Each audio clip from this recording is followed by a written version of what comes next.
नमस्कार. मी कोल्हापूर महानगरपालिका आयुक्त डॉक्टर राजेंद्र भारुड.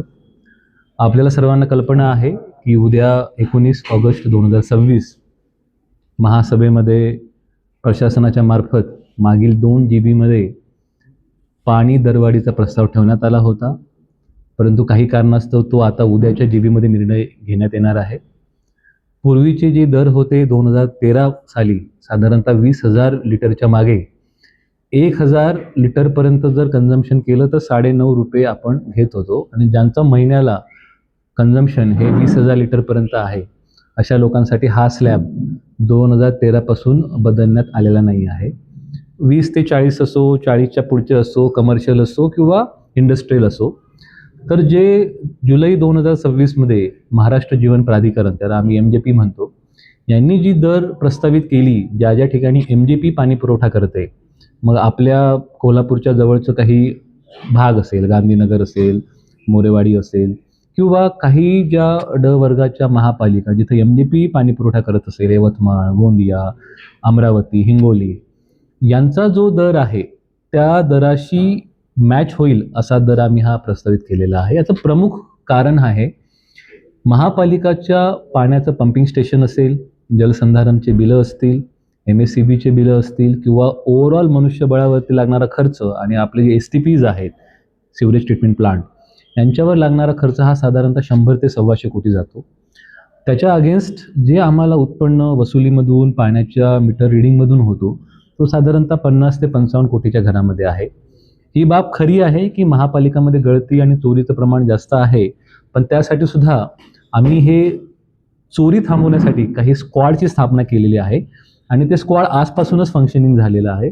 आजच जवळपास ₹1,00,000 वसुली आणि 2 कनेक्शन त्यांनी कट केलेलं आहे.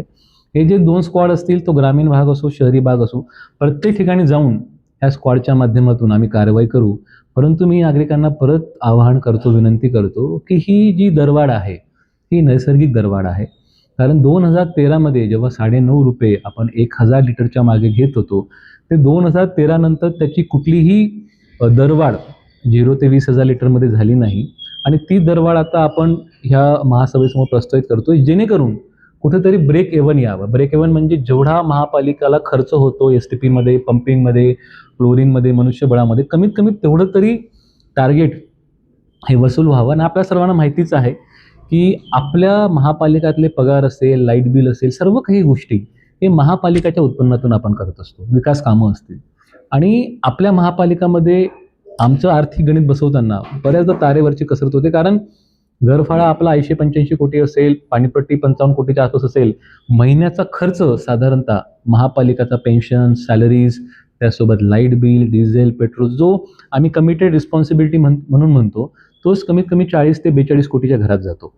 आणि आपल्याला जर वर्षभराचा जर पूर्ण अभ्यास करायचा असेल तर हा कमीत कमी 480 कोटीपर्यंत कुठल्याही डेव्हलपमेंट न करता एवढा खर्च होत असतो. आणि त्याची तूट ही कशी भरून काढता येईल, जेणेकरून उद्या आपली हद्दवाढ जरी झाली तरी महापालिका सक्षमपणे ह्या सर्व गोष्टी इझिली फेस करू शकेल.